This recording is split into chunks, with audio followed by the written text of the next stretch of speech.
Welcome back to our channel Respect Education. ఈరోజు మనం topic 4 fractions మీద ప్రాబ్లమ్స్ చేద్దాము.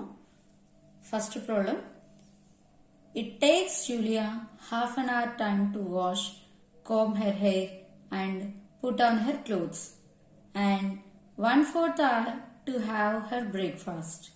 How much time does it take to Julia to be ready for school? First solution చూద్దాం. క్వశ్చన్లో ఏమిచ్చారు? Julia అనే ఆమె కొన్ని పనులు చేసుకోవడానికి హాఫ్ అన్ అవర్ టైం తీసుకుంది, ఇంకొన్ని పనులు అంటే బ్రేక్ఫాస్ట్ చేయడానికి 1/4 అవర్ టైం తీసుకుంది. First half an hour time hair comb చేసుకోవడానికి, దానికి మొత్తం హాఫ్ అన్ అవర్ టైం తీసుకుంది. నెక్స్ట్ 1/4 టైం అంటే 1/4 టైం ఏమో బ్రేక్ఫాస్ట్కి తీసుకుంది. మొత్తం how much time does it take Julia to be ready for school? మొత్తం స్కూల్కి రెడీ అవ్వడానికి ఎంత టైము? టోటల్ టైం ఎంత అయింది? Half an hour plus 1/4 hour. Okay, ఏం చేయాలి? యాడ్ చేయాలి. ఇక్కడ చూడండి, ఈ రెండు కూడా 1/2 1/4. ఈ రెండు ఏ type of fractions? Unlike fractions. Unlike ఫ్రాక్షన్స్ని ఇప్పుడు మనం యాడ్ చేయడం కానీ సబ్ట్రాక్షన్ చేయడం కానీ చేయలేం. అన్లైక్ ఫ్రాక్షన్స్ని లైక్ ఫ్రాక్షన్స్గా కన్వర్ట్ చేసినప్పుడు మాత్రమే మనం యాడ్ చేయగలం అండ్ సబ్ట్రాక్ట్ చేయగలం. ఎలా కన్వర్ట్ చేయాలి? అన్లైక్ ఫ్రాక్షన్స్ని లైక్ ఫ్రాక్షన్స్గా ఎలా కన్వర్ట్ చేయాలి? అసలు ఫస్ట్ అన్లైక్ ఫ్రాక్షన్స్ అంటే ఏంటి? ఇక్కడ అబ్జర్వ్ చేస్తే డినామినేటర్స్ డిఫరెంట్గా ఉన్నాయి. ఇక్కడ 2 ఉంది, ఇక్కడ 4 ఉంది. సో డినామినేటర్స్ డిఫరెంట్గా ఉన్నాయి కాబట్టి దిస్ 2 ఆర్ అన్లైక్ ఫ్రాక్షన్స్. వీటిని లైక్ ఫ్రాక్షన్స్గా ఎలా కన్వర్ట్ చేస్తాము? లైక్ ఫ్రాక్షన్స్గా ఎలా కన్వర్ట్ చేయాలంటే ఫస్ట్ ఈ రెండింటికి ఎల్సిఎం తీసుకోవాలి. 2కి 4కి ఎల్సిఎం తీసుకుంటే ఏమవుతుంది? 2 ఇందులో 1 టైం, ఇందులో 2 టైం. మనం ఆల్రెడీ బిఫోర్ చాప్టర్లో నేర్చుకున్నాం ఎల్సిఎం హెచ్సిఎఫ్ చాప్టర్లో ఎల్సిఎం చేయడం. ఇక్కడ ఎల్సిఎం ఎంత అయింది? 2 × 1 × 2, 2 × 1 × 2 that is equal to 4. LCM is 4. ఇప్పుడు ఏం చేయాలంటే ఈ 1/2ని 4కి ఈక్వల్ చేయాలి అండ్ 1/4ని కూడా 4కి ఈక్వల్ చేయాలి. ఓకే, ఎలా ఈక్వల్ చేయాలి చూద్దాం. ఇక్కడ 1/2ని 4కి ఈక్వల్ చేద్దాం, ఇక్కడ దీన్ని 4కి ఈక్వల్ చేద్దాం. ఓకే, 2 2s are 4 కదా. ఇక్కడ 2తో మల్టిప్లై చేస్తే పైన కూడా 2తో మల్టిప్లై చేయాలి. ఇక్కడ 4 1s are 4, ఇక్కడ 1తో మల్టిప్లై చేస్తే పైన కూడా 1తో మల్టిప్లై చేయాలి. So 1 2s are 2 and 1 1s are 1. ఇప్పుడు చూడండి, మనకి ఏ ఫ్రాక్షన్స్ వచ్చాయి కొత్తగా? 2/4 ఒకటి, నెక్స్ట్ 1/4 ఒకటి. అబ్జర్వ్ చేశారా? ఇక్కడ డినామినేటర్స్ రెండు సేమ్ గా ఉన్నాయి. So these 2 are converted into like fractions. 1/2 2/4 అయింది అండ్ 1/4 1/4 లానే ఉంది. సో లైక్ ఫ్రాక్షన్స్ లా కన్వర్ట్ అయ్యాయి కదా. ఇప్పుడు మనం లైక్ ఫ్రాక్షన్స్ గా కన్వర్ట్ చేసాం కాబట్టి ఈ రెండింటిని యాడ్ చేయగలం మరియు సబ్ట్రాక్ట్ చేయగలం. చూద్దాం. ఇక్కడ డినామినేటర్ ఒకటే కాబట్టి 4 తీసుకుందాం. నెక్స్ట్ పైన 2 + 1 దట్ ఈస్ ఈక్వల్ టు 3/4. మొత్తం ఎంత టైం తీసుకుంది స్కూల్కి రెడీ అవ్వడానికి? 3/4. Okay, 3/4 hours. So option 1 is the right answer for this question. Now second question, which of the following is the smallest fraction? ఈ కింద ఇచ్చిన వాటిలో స్మాలెస్ట్ ఫ్రాక్షన్ ఏది అని అడుగుతుంది. ఇక్కడ సెకండ్ సొల్యూషన్ ఆప్షన్స్ లో మనకి ఏమేం ఫ్రాక్షన్స్ ఇచ్చారో చూద్దాం. 4/5, 5/3, 5/6, 5/2. సో ఈ 4 కూడా అన్లైక్ ఫ్రాక్షన్స్. ఎప్పుడు కూడా మనం ఏది స్మాల్ ఏది బిగ్ అని చూడాలన్నా కూడా వాటిని లైక్ ఫ్రాక్షన్స్గా కన్వర్ట్ చేస్తేనే మనం చెప్పగలం అనమాట. లైక్ ఫ్రాక్షన్స్కి ఎలా కన్వర్ట్ చేయాలని అనుకున్నాము? 5, 3, 6, 2 ఈ డినామినేటర్స్ తీసుకుని వీటికి మనం ఎల్సిఎం ఫైండ్ అవుట్ చేద్దాం. 2 టేబుల్ ఇందులో 5లో క్యాన్సిల్ అవ్వదు, 3లో అవ్వదు, ఇందులో 3 టైమ్స్, ఇందులో 1 టైం. నెక్స్ట్ అగైన్ 3 టేబుల్ 5లో అవ్వదు, ఇందులో 1 time and 1. So 2 × 3 × 5, 2 3s are 6, 6 5s are 30 is the LCM. Okay, ఇప్పుడు ఇది ఎల్సిఎం వచ్చింది కాబట్టి ఏం చేయాలి? 4/5 ఇంటూ ఈ కింద డినామినేటర్ని దేనికి ఈక్వల్ చేయాలి? మనం 30కి ఈక్వల్ చేయాలి. ఓకే, నెక్స్ట్ సెకండ్ ఫ్రాక్షన్ చూద్దాం. 5/3 into dash is equal to 30కి ఈక్వల్ చేయాలి. Next fraction 5/6 into dash is equal to 30. Next fourth fraction 5/2 into dash is equal to 30. So 5 how much are 60? 5 6 are 30. So పైన కూడా 6. మళ్ళీ 3 10s are 30. So పైన కూడా 10. మళ్ళీ 6 5s are 30. So పైన కూడా 5. Next 2 15s are 30. సో పైన కూడా 15. ఇప్పుడు మల్టిప్లై చేద్దాం. 6 4s are 24. 5 10s are 50. 5 5s are 25. 15 5s 5 5s are 25. 75. Okay. Now ఇప్పుడు అబ్జర్వ్ చేయండి, ఫ్రాక్షన్స్ అన్ని రాస్తే first one 24/30, next one 50/30, next one 25/30, last one 75/30. మనకి ఏమని అడిగారు? స్మాలెస్ట్ ఫ్రాక్షన్ అడిగారు కదా. సో ఇప్పుడు ఇవన్నీ కూడా లైక్ ఫ్రాక్షన్స్లోకి మనం కన్వర్ట్ చేస్తాం. అన్ని డినామినేటర్స్ సేమ్గా ఉన్నాయి. ఇప్పుడు న్యూమరేటర్ ఏది స్మాల్ అయితే అదే స్మాలెస్ట్ ఫ్రాక్షన్. ఇందులో న్యూమరేటర్ ఏది స్మాల్గా ఉంది? 24/30 ఇది స్మాలెస్ట్ ఫ్రాక్షన్. 24/30 దేనికి వచ్చింది?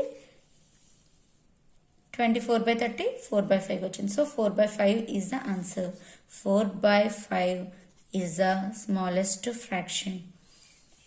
Option 1 is the right answer for this question. Third question. Leela reads 25 pages of a book containing 100 pages. Lalita read 2/5 of the same book. Who read less and by how much? So ఇక్కడ answer చూస్తే third solution చేద్దాము. Leela reads 25 pages of a book containing 100 pages. 100 pages ఉన్న బుక్లో ఎన్ని pages చదివింది Leela? 25 pages చదివింది. So 25 pages out of 100. Leela 25 pages out of 100.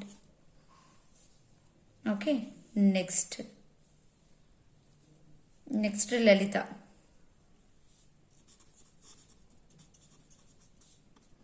Lalita 2/5 of the book. ఈమె చదివిందంతా 2/5. ఇది ఫ్రాక్షన్లో ఉంది. మనకి ఇక్కడ ఒకటి పేజెస్ నెంబర్లో ఇచ్చారు, ఒకటి ఫ్రాక్షన్లో ఇచ్చారు. లీలా చదివింది నెంబర్ ఆఫ్ పేజెస్ ఇచ్చారు, లలిత చదివింది ఫ్రాక్షన్లో ఇచ్చారు. మనం ఈ లలిత చదివిన 2/5ని నెంబర్ ఆఫ్ పేజెస్లో కన్వర్ట్ చేసుకుందాం. ఎలాగా? 2/5 of 100 క్యాన్సిల్ చేస్తే 5 2s are 10, 2 20s are 40. So లలిత ఎన్ని పేజెస్ చదివింది? 40 pages చదివింది. లీలా 25 pages. సో క్వశ్చన్ ఏమడిగారు మనకి జాగ్రత్తగా చూస్తే, who read less and by how much? ఎవరు తక్కువ చదివారు ఇద్దరిలో? లీలానా లలితానా? లీలా read less pages. లీలా ఎన్ని పేజెస్? బై హౌ మచ్ అని కూడా 40 - 25 that is equal to 15 pages. So Leela 15 pages. This is the answer. So option 1 is the right answer for this question. Next question. A piece of wire 7/8 meter long broke into 2 pieces. One piece was 1/4 meter long. How long is the other piece? ఈ question fourth solution మనం observe చేస్తే, a piece of wire 7/8 meter long broke into 2 pieces. మొత్తం wire ఎంత length ఉందట? 7/8 meter length ఉంది. Total length of the wire 7/8. Next this one broke into 2 pieces. One piece was 1/4 meter long. అందులో దాన్ని 2 pieces కిందన విడగొట్టారు. అయితే ఫస్ట్ పీస్ లెంత్ ఎంత ఉందట? 1/4. ఇంకొక other piece length, second piece length ఎంత ఫైండ్ అవుట్ చేయమని అడుగుతున్నారు. ఓకే, ఇంకొకటి మనకు తెలియదు కాబట్టి ఎక్స్ అనుకుందాం. ఫస్ట్ పీస్ ఎంత? 1/4. సెకండ్ పీస్ మనకు తెలియదు కాబట్టి ఎక్స్. సో ఏం చేయాలి? ఇంకొక పీస్ లెంత్ కావాలి అంటే x ఈజ్ ఈక్వల్ టు 7/8. ఇది తీసుకొస్తే ఇక్కడ +1/4 ఏమవుతుంది, -1/4. ఓకే, ఇప్పుడు మనం దీన్ని సబ్ట్రాక్ట్ చేయాలి. ఆల్రెడీ నేను చెప్పాను, ముందు క్వశ్చన్ సాల్వ్ చేసినప్పుడు, ముందు ప్రాబ్లం సాల్వ్ చేసినప్పుడు ఇక్కడ ఏదైనా 2 ఫ్రాక్షన్స్ యాడ్ చేయాలన్నా లేదా సబ్ట్రాక్ట్ చేయాలన్నా ఆ 2 ఫ్రాక్షన్స్ కూడా లైక్ ఫ్రాక్షన్స్ అయి ఉండాలి. ఇక్కడ మనకి ఈ 2 ఫ్రాక్షన్స్ కూడా అన్లైక్ ఫ్రాక్షన్స్. సో ఏం చేయాలి, ఫస్ట్ మనం లైక్ ఫ్రాక్షన్స్ లో కన్వర్ట్ చేసుకోవాలి. లైక్ ఫ్రాక్షన్స్ కన్వర్ట్ చేయాలంటే ఏం చేయాలి, ఎల్సిఎం చేయాలి. 8కి 4కి డినామినేటర్స్ 2 తీసుకుని ఎల్సిఎం ఫైండ్ అవుట్ చేద్దాం. 2 4s and 2 2s, అగైన్ మళ్ళీ 2 2s and 2 1s. So 2 into 2 into 2 that is equal to 2 2s are 4, 4 2s are 8 is the LCM. So ఏం చేయాలి, 7/8 ఇంటూ దీని కింద డినామినేటర్ దేనికి ఈక్వల్ చేయాలి, 8కి ఈక్వల్ చేయాలి. అగైన్ మళ్ళీ 1/4 into dash is equal to 8. Okay, 8కి ఈక్వల్ చేయాలంటే 8 1s are 8, పైన కూడా 1, 7 1s are 7, 4 2s are 8, పైన కూడా 2, so 2. 7/8. Now 7/8 is equal to 2/8. ఇప్పుడు సబ్ట్రాక్ట్ చేద్దాం. 7/8 minus 2/8. సో కింద డినామినేటర్స్ 2 ఈక్వల్ కాబట్టి 8 తీసుకుంటే 7 minus 2 that is equal to 5/8 metre. So next second piece length ఎంత, 5/8 మీటర్. ఫస్ట్ పీస్ లెంత్ ఎంత, 1/4 మీటర్. ఈ 2 యాడ్ చేస్తే మనకి 7/8 వస్తుంది అనమాట. ఓకే, ఇప్పుడు 5/8 ఆప్షన్ లో ఎక్కడ ఉందో చూద్దాం. So option 2 is the right answer for this question. Next question, Sarah poured 1/8 cup of lemonade each in 5 glasses. What was the total amount of lemonade Sarah poured in 5 glasses? ఇక్కడ మనకి question observe చేస్తే సారా అనే ఆవిడ ఒక glass, ఇక్కడ question లో చూడండి, each in 5 glasses, ఒక్కొక్క గ్లాస్ లోని ఒక గ్లాస్ కి 1/8 కప్ ఆఫ్ లెమనేడ్ పోసారు ఆవిడ. Okay, 1/8 cup. సో అంటే 1 గ్లాస్ లో 1/8. 5 glasses కి కదా అడిగారు, 5 glasses కి కావాలంటే ఏం చేయాలి, 1/8 ఇంటూ 5. ఓకే, ఇప్పుడు ఇది మిక్స్డ్ ఫ్రాక్షన్ లో ఉంది, మిక్స్డ్ ఫ్రాక్షన్ ని కన్వర్ట్ చేద్దాం. 8 1s are 8, 8 plus 1 9, 8 1s are 8 plus 1, 9/8 into 5. Now 9 5s are 45/8. మనకి ఆప్షన్స్ చూస్తే మిక్స్డ్ ఫ్రాక్షన్ లో ఉంది. సో మళ్ళీ దీన్ని మనం ఇంప్రోపర్ ని మిక్స్డ్ ఫ్రాక్షన్ లో కన్వర్ట్ చేద్దాం. 45/8, 8 5s are 40, reminder is 5. So 5/8, 5/8 cups. So 5 glasses కి ఎన్ని కప్స్ పట్టాయి, 5/8 కప్స్ పడింది. So option 3 is the right answer for this question. Next question, what fraction equivalent to 1.25? 1.25 ని ఫ్రాక్షన్స్ లో కన్వర్ట్ చేస్తే సొల్యూషన్ ఇచ్చిందంత 1.25. దీన్ని ఫ్రాక్షన్ లో కన్వర్ట్ చేద్దాం. దీన్ని ఎలా రాయొచ్చు, 1.25 ని 125/100. ఓకే, 25 టేబుల్ ఇందులో 1 టైం అండ్ ఇందులో 4 times, అంటే 1/4. ఆప్షన్స్ చూస్తే కనుక first option 1 is the right answer for this question. Next question, Amar spent 3/8 of his time studying science. He spent 2/5 as much time studying English as science. What fraction of Amar's study time was spent studying English? ఇక్కడ మన problem observe చేసినట్టయితే science చదవడానికి ఎంత time అని ఇచ్చారు, 3/8. Okay, English చదవడానికి ఎంత time పట్టింది అని అడుగుతున్నారు. ఇంగ్లీష్ చదవడానికి ఎంత టైం పట్టింది అన్నదానికి ఒక చిన్న క్లూ ఇచ్చారు. ఏంటంటే 2/5 as much time studying English as science. అంటే సైన్స్ చదివిన టైంకి 2/5, 2/5 ఆఫ్ సైన్స్ టైం అనమాట. సొల్యూషన్ సైన్స్ చదవడానికి ఎంత time? Science is equal to 3/8 of his time. Okay, next English చదవడానికి ఇంగ్లీష్కి ఎంత టైం పడుతుంది అడిగారు. ఇంగ్లీష్కి పట్టే టైంకి క్లూ ఇచ్చారని చెప్పాను కదా, ఏంటది? 2/5 of his science time. 2/5 into science.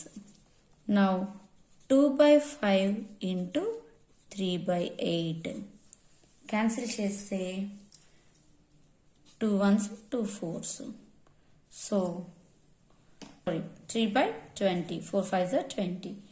Okay, English చదవడానికి ఎంత టైం పడుతుంది? 3/20. So option 2 is the right answer for this question.